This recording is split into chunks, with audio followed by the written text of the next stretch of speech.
meu amigo, minha amiga, candidato a uma vaga na especialização em dor pela Unifesp. Seja bem-vindo. Bom, como eu havia combinado com você, eu fiquei de gravar, de produzir um conteúdo relacionado ao conteúdo da nossa prova, beleza? Então vamos lá, nesse nosso intensivão, eu vou dividir o intensivão em 4 aulas, começando agora pela aula de taxonomia, tudo bem? Então a ideia aqui é lembrá-los, tudo bem? Desse conteúdo de neurociência aplicado ao estudo da dor, tá joia? Vou tentar ser breve, vou tentar ser rápido e me comunicar com você da melhor e mais eficiente maneira possível, tudo bem? Vamos lá então, vamos começar aqui.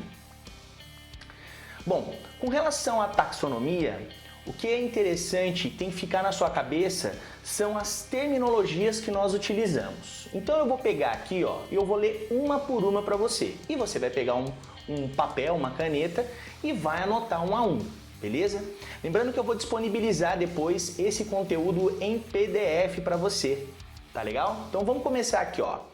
O que seria o nociceptor? O nociceptor é um receptor sensorial de alto limiar do sistema nervoso somatosensorial periférico que é capaz de transduzir, ele vai fazer a transdução do estímulo, independente da natureza do estímulo, seja ele mecânico, térmico, químico, ele vai perceber esse estímulo e transformar esse estímulo em potencial de ação elétrico, tudo bem? O que seria a nocicepção? A nocicepção é um termo muito confundida com dor, então tome nota aí, vamos lá. Nocicepção é o processo neural de codificação de estímulos nocivos. Nós vamos ter uma aulinha aqui que eu vou explicar para vocês as etapas da nocicepção. Mas vamos lá, vamos dar continuidade aqui. Quando a gente fala de limiar de dor, o que seria o limiar de dor? Olha só, limiar é a intensidade mínima de um estímulo que é percebido como doloroso. Então, o limiar de dor à pressão, coloco um estímulo de pressão aplicado sobre a pele em alguma região, vou imprimindo pressão e a partir do momento que eu deixo de sentir pressão e começo a sentir dor, esse é o limiar de dor à pressão da pessoa, ok? Beleza. Tolerância ou nível de tolerância à dor. São termos que às vezes são confundidos, limiar e tolerância. Agora que você já sabe limiar, vamos para a tolerância. Nível de tolerância à dor é a intensidade máxima de um estímulo produtor de dor que um sujeito está disposto a aceitar em uma determinada situação. Então veja, se eu coloco pressão e a partir de um ponto eu deixo de sentir pressão ou a pressão fica tão intensa que eu começo a entender isso como dor, isso é o limiar, tolerância é o quanto eu aguento experimentar esse estímulo doloroso. Joia? Vamos para o próximo. Analgesia. Analgesia é a ausência de dor em resposta à estimulação que normalmente seria dolorosa. É o que a gente busca com os nossos tratamentos. Tudo bem? Hiperalgesia. Anota esse termo aí, o meu amigo, minha amiga, candidato. Vamos lá, olha só. Hiperalgesia é o aumento de dor frente a um estímulo que normalmente provoca dor. E, num primeiro momento, isso é muito louco, porque a gente fala assim, caramba, mas é difícil às vezes de entender. Imagina que tava querendo aqui até pegar um negócio aqui. Imagina que eu pego um monofilamento de 300 gramas e eu começo a aplicar, vamos dar um exemplo aqui, ó. Vou pegar essa tampinha de caneta aqui, ó. E eu começo a aplicar. A partir desse ponto aqui, eu já comecei a sentir dor, tudo bem?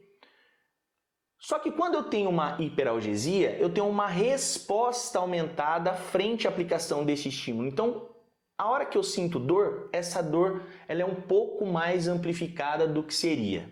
Tá joia? Hiperestesia. Hiperestesia é o aumento à sensibilidade à estimulação, excluindo os sentidos especiais. Tá joia? Hipoalgesia, diminuição da dor em resposta a um estímulo normalmente doloroso. Então você pega o mesmo caso aqui. A pessoa está sentindo muito baixo, tá? Ela sente muito baixo, ou se ela sentir, né, se ela tiver ausência, aí ela tem o que então? Vamos lá, pensa comigo. Hipoalgesia é a diminuição. Se ela não tem, ela tem uma área anestesiada. tá joia? E hipoestesia é diminuição à sensibilidade e à estimulação, excluindo os sentidos especiais. Então ela tem uma bagunça, né, sensorial. No caso da hipoestesia, ela tem uma bagunça sensorial para baixo. No caso da hiperestesia, uma bagunça sensorial para cima. Sensibilização central. Sensibilização central é o aumento da capacidade de resposta dos neurônios nociceptivos no sistema nervoso central à sua entrada normal ou subtenente. Então era muito confundido antigamente a sensibilização central com o que a gente entende hoje como mecanismo nociplástico, tá? Fato é que se você tiver, por exemplo, uma condição nociceptiva periférica relacionada a um dano tecidual real, você tem um aumento da entrada de nocicepção. E isso aí, né, você aumenta as percepções periféricas e com isso você aumenta o input central. Então essa sensibilização central aqui, ela está relacionada com esse aumento da capacidade de resposta neuronal, tá bom? A sensibilização periférica é o aumento da capacidade de resposta e redução do limiar de neurônios nociceptivos na periferia para a estimulação de seus campos receptivos. Então foi o que eu fui falar da sensibilização central e acabei falando da sensibilização periférica. E o último termo, a alodinia ou alodínia, que é a dor devido a um estímulo que normalmente não deveria provocar dor. Beleza?